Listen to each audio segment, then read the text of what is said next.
All I my remember God. is that she didn't want to meet me. But it's like you see you on the stage and you see how crazy you can get an entire stadium going. And then I get you in a room and it's like, I've known you forever. It's like, it was just the easiest conversation I ever had. And it was just so much fun that it just, it knocked my socks off, from what they say. Knocked your socks off. Yeah. Thank you. I felt She the blew same me exact away. way And about you. I had never experienced something so mesmerizing on stage and then so real and so beautiful in person. Hey, that's Should I leave? wonderful. I'm just gonna Yeah, leave. I think so. Honestly, Oh, at this sorry. point, I think everyone should leave. I've folded. What is it? What's the? He's actually done it. He's actually done it. Yeah, I've made a loaf. What is the fungus in this that's on this one? No, Yeah. That's the sour, Jason. There's Don't like- even. That's the sour. Okay. Why is there chest hair in it? How did you? Yeah. There's like The chest. apron's too low. There's like chest hair in his. There's cat hair in mine. It's just like both of these are completely inedible. Poor artists out there, but Yeah. how does ownership of music even work? Like when you recorded these songs when you were 16, right? Is that like the Can singer you dumb gets it a down portion? to us 92%? Yeah. The singer gets a certain portion. The artist gets or the songwriter gets a certain portion, and then the publishing company gets a certain portion. Okay, so that's a great question, and there's two main categories that we're I don't even talking know about what you here. just asked. Go ahead. So master recordings is the actual recording. yes, It's the actual vocal, band, production, mixing, mastering, that actual thing. yes, Mine also included my album artwork, my music videos, everything that went along with any era of music that I had done for my first 6 albums. got it. Every era. So then there's another category, which is publishing. Yes, I own my publishing, which is why, I have control over, if my song is used in a film, I wanted them to use Taylor's version instead of the original version, the songwriter, can decide that. got it. Okay, And so Yes. it's like, Noted. I've always been very lucky because my publishing was protected. A lot of artists have their publishing sold away from them, or they sell their publishing. And and a lot of artists, it may not be important to them. It was always important for me. The publishing aspect of it has always been something I've had firmly in place, which is great because my songwriting is the core of why I do this, why I love it so much, and what I think has made anything happen in my career at all. Greatest songwriter of all time. That's very nice of you to say that. It's like, says her boyfriend. says a lot of people. Basically, then you have the master recordings side of things. Now, this is a discussion that was not really brought up amongst the artist communities, especially not with fans. This was all kind of industry centric and kind of boring contract stuff that like fans were not speaking about. Sure. And so one thing that I think is really great that has come about because of this is that I have so many new artists come up to me now and say, hey, I didn't even know this was a thing. Yeah. And when I went to go and negotiate for my record deal, I negotiated to have my masters revert back to me after a certain amount of years, or that I own them outright. And it's not for everyone. Not everyone cares about this. Artist to artist, artists have different priorities. Some artists sell off all their masters because everyone's allowed to have their own priorities. What I wanted, though, is that if I were to put the information out about what I went through, at least it gets artists talking about this to decide whether this is a priority for them. Because you can't know if it's a priority for you unless you know what has come before you and what has happened. And so the master recordings thing, that's your actual ownership of your recordings. To put it in perspective, if I never would have been able to buy back my music, one day someone else would be leaving all of my music from my first 6 albums to their kids in their will. Right. Yeah. And you think about it like that, it's like, I thought of it, I made it, I recorded it, I paid for most of those music videos. I wanted an opportunity to buy that back. And that was important to me. You feel like they're yours. They should be yours. Yeah, exactly. Do you think it was easier for you to do one, because just you talking about this, you're so aware of the business side of this and the legal like you're more aware than I think probably most artists are. But being a woman in the world, it's crazy. Being a songwriter, says her boyfriend, smartest woman in the world. You being the songwriter, being the singer, owning the publishing rights, being able to re-record songs, that gave you leverage and able to make this move, right? Yes. Yeah. Yes. So that was it. And also, in my contract, they didn't put a clause in that said I couldn't re-record because nobody was doing it and nobody thought that was a good idea. Right. So, and also like, who would be that stubborn?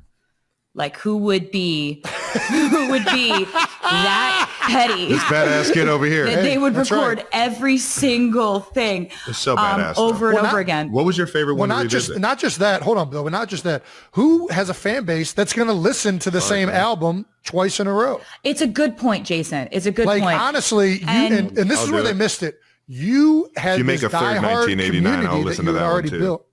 That's the thing is the fans. You told a story with the second time you released this album, right? And the fans got behind that narrative, and they're like, "Screw the first album. We're rolling with the re-recorded album because we're supporting the artist." They were like, "We ride at dawn." Like, and it was amazing because they're the reason why the re-records worked out.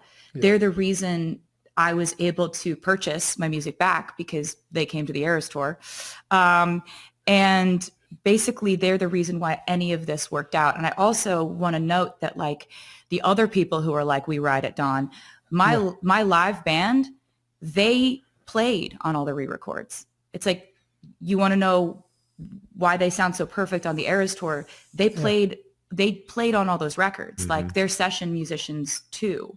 And that's how good they are. And I'm so impressed just by their ability and their dexterity as musicians to be able to do that so convincingly, because there are actually there's the Taylor's versions one. I kind of prefer a lot of that stuff.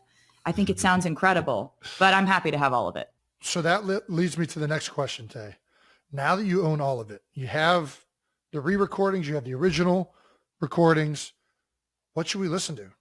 Like, what do I roll with? Does it matter? Choice. You're just like whatever you guys want. Like, yeah, it's really whatever you guys want because I love both of them. I would not have put out the re-records if I didn't think that they held up or were better. I think a lot of the vocals I did on the re-records are better than the originals. Ooh. Okay. But it's like if you found a nostalgia in the originals and that was what you were listening to when you were 12 years old, bopping around in your bedroom, go crazy. Yeah. We got them all. I'm going to start doing comparisons. That's what I got to do. I just got to start doing comparisons. Yeah. You're going to listen to every beat. Yeah. You're certainly, it's not mandatory, Jason. I mean, it sounds like a good time. I'll say this. There's a few good playlists out there that have a mixture of them all. You've been streaming? Yes. Thank you. I've been streaming for about 2 years now. Oh, that's fantastic. Thank you so much. That's why we got that spike. In the 35-year-old male demographic. Right. Yes, that 1.7 billion, that was at least 1 billion of those, for sure. We have one IP address from one iPhone that continually is listening to this playlist. Did you have a favorite album that you re-recorded that, like, are there different eras that you liked recording more, re-recording? I really liked them all, but I don't know. What did it feel like to wrap it up? What does it feel like now? Like not touring and being on a jet every day, basically trying to go from country to country.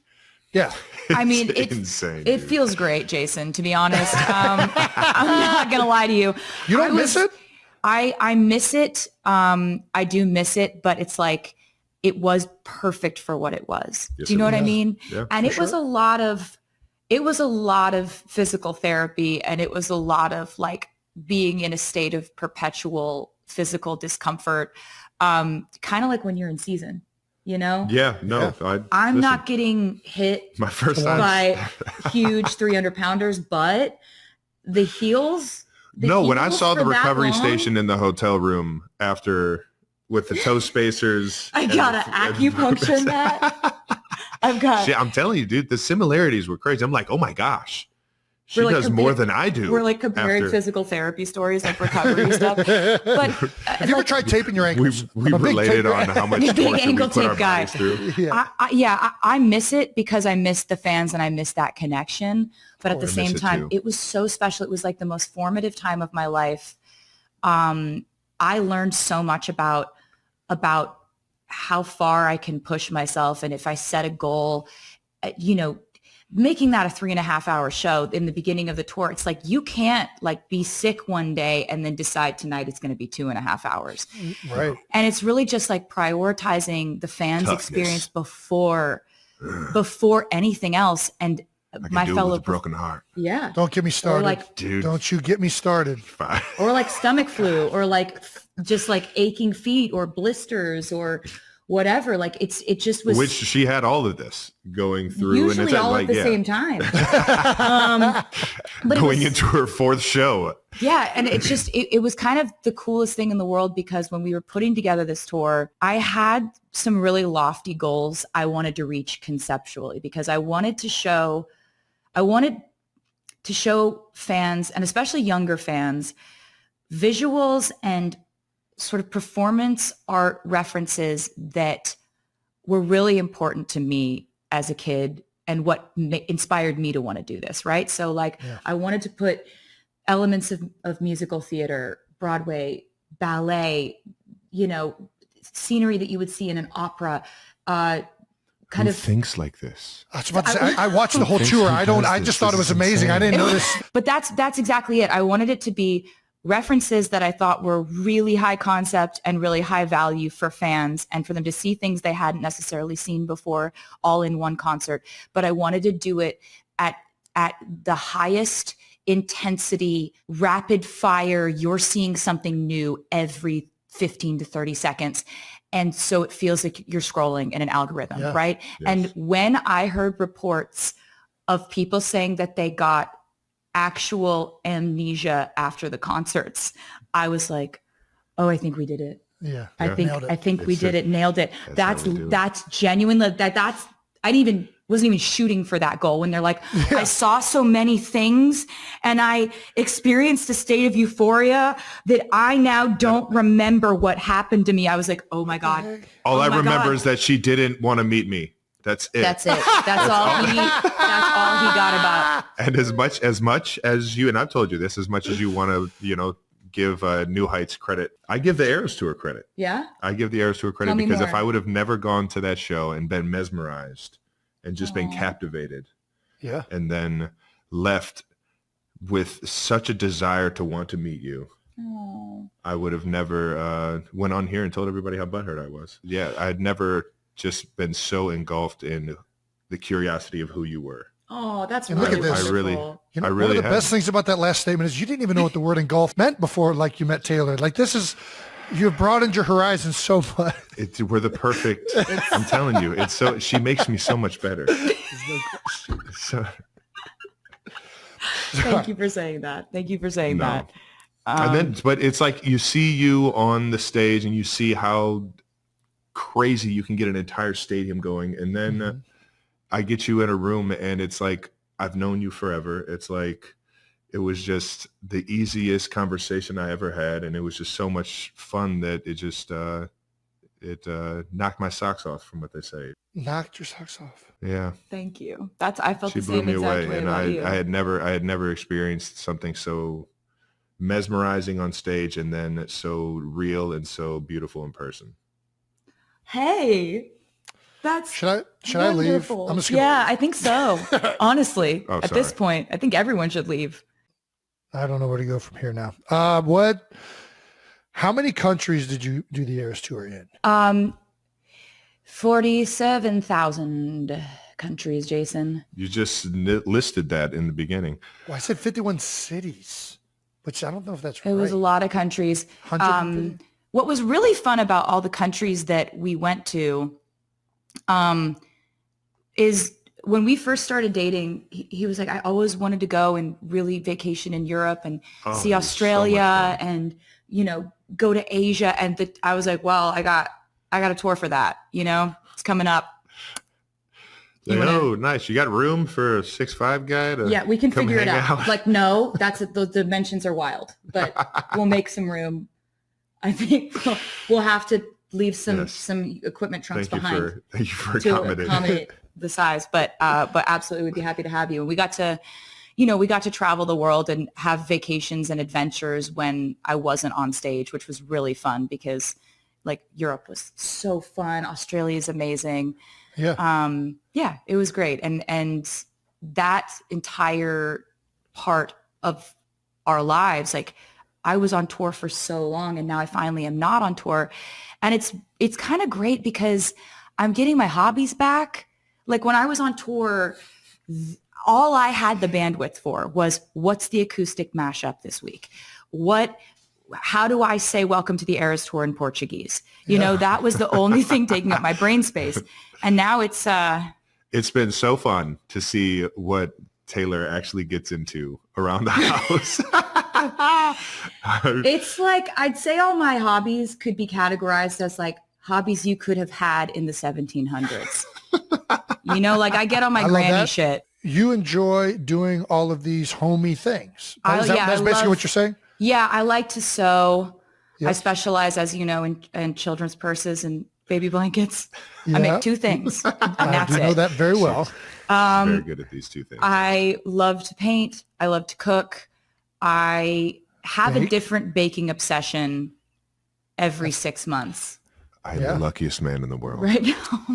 Right now we're very deep in a sourdough obsession that has taken over my life. I am aware. Yeah. And I'm very deep in it now. You've got me deep in this. I'm lucky. I'm working as much as I am and running as much as I am because I'm getting the caloric intake. Yeah, he asked me to send him 2 loaves of sourdough at training camp. I'm like wrapping sourdough loaves in like saran wrap or whatever, like cling film. The sourdough's taken over my life in a huge way. I'm really talking about bread 60% of the time now. It's become a huge factor.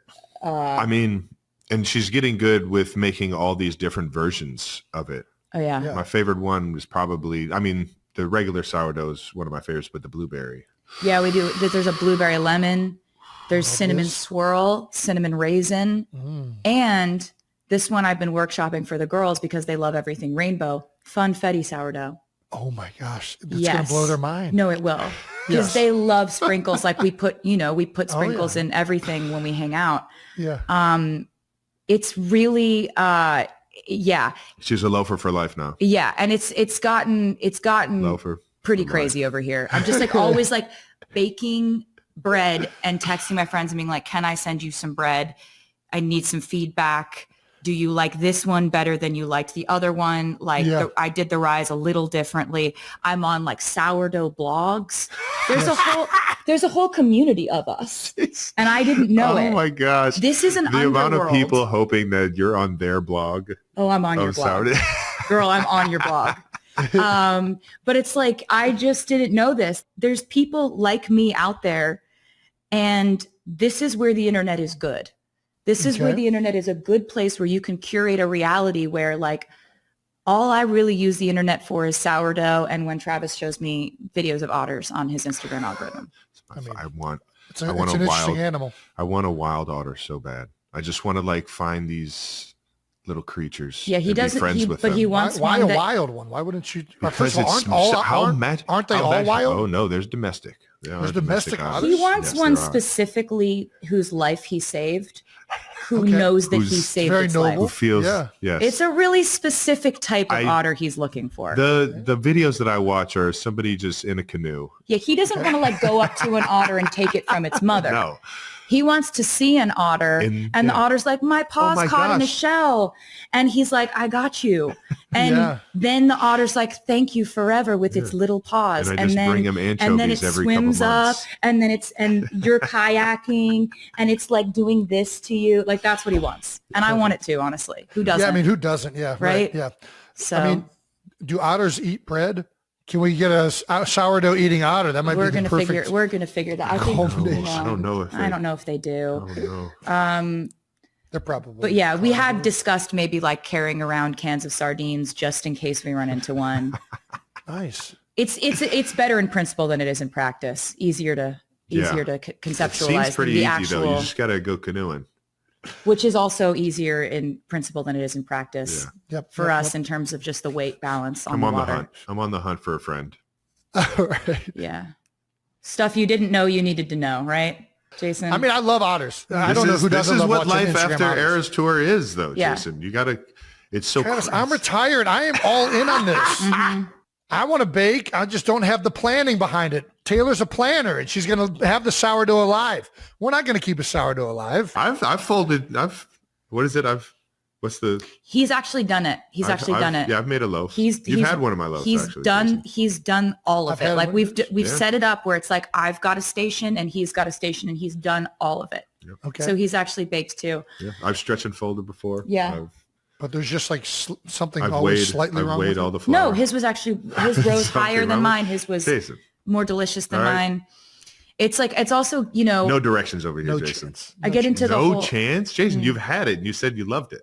I'm not saying it's not good, but it's no ways as good as Taylor's. That's not true. I'm He's telling you, if I you will- took like 2 chunks and you sent it off to the lab, there's going to be so many more germs and It microbes off and to the Travis. lab. Oh my god. Oh ew. the bacteria count. What is the fungus in this that's on this one? No. Yeah. That's the sourdough, Jason. There's Don't like- even. That's the sour. Okay. Why is there chest hair in it? How did you? Yeah. There's like The chest. apron's too low. There's like chest hair in doesn't- his. There's cat hair in mine. It's just like both of these are completely inedible. But it's crazy how many puns you can make. Cause I got bread bags and I got, Yeah. labels. And so you can really go for it with the puns. You go, are you ready for it? Are you ready? Ready? Flower Song is the slamming screen door. That's horrible. Okay. It's a loaf story, baby. Just say yeast. Just say yeast. Yeah. What's the so one I was good with doing? words. Dough. Keep going. It's a loaf I story. should have said dough. No, it's horrible. Loafing him was bread. It's bad. You don't know that song, and that's okay. I love you. It wasn't on the tour. Tour. So we do have this. I did fuck that up. 21 countries. Did you learn anything throughout is there anything at the end of the tour when you were wrapping up that you wish you had been doing the whole time? Is there anything you would do differently now that the entire tour is wrapped up? No, I'm really glad that I didn't know it would have gone on as long as it did. Yeah. I'm glad that I got to actually be prepared for this tour the way that I was, because, in previous tours, I had noticed that I would get on the tour and I'd have to get my stamina up throughout the tour. And by the last quarter of the tour, I'd finally hit my stride stamina wise. And I'd be like, oh, I can do this easily every night. Yeah. I wanted to be at that point at the beginning of the Eras Tour. So that's why I did so much more training, so much more endurance training and cardio and stuff that, doesn't come naturally because I'm not an athlete. So it's like that stuff I have Don't to let it really lie to force you. myself to Don't do. you say lie to that. you Don't guys. you say that. I You mean, let it it's, lie Don't you to dare guys. it's say how I that. feel. And I don't even, Don't it's let not it like lie I to say you. that in a disparaging way. I don't care at all. Okay. Fair enough. But Yeah, I just, why do we take it that way? I it's don't know not why we like, do- it's, yeah, I'm like, I'm not an athlete and that's fine. Like I play I instruments. take it that way it's just because not we're my undefeated thing. on the beer pong table. Ooh. I've seen Ooh, you throw okay. a football. No, that's not good. That And counts. that's not good. It does. No. It does. You It's- can No. Spiral? Yes. You gotta Yes. be It's real better with than me me. because it's not. There's See? no spiral. I don't think I've ever caught anything that's ever been thrown to me, Nope. near me, I've seen it. around You're just me. disinterested in being an athlete. That's true. Can you hit something with a stick? Um, That's a telltale sign of an athlete. Good with a yeah, stick. no, I don't know, Jason. I've never tried that. Never So tried- it's we're like we gotta we're try going this out now. We're going out back here's after the this. thing. Like, my relationship We with give you a bat. sports was like, I grew up in Pennsylvania. I always heard my dad yelling at the screen watching Eagles games. That was always the sports sounds that I heard in my house. However, I was up in my room playing guitar, learning instruments, playing piano. I was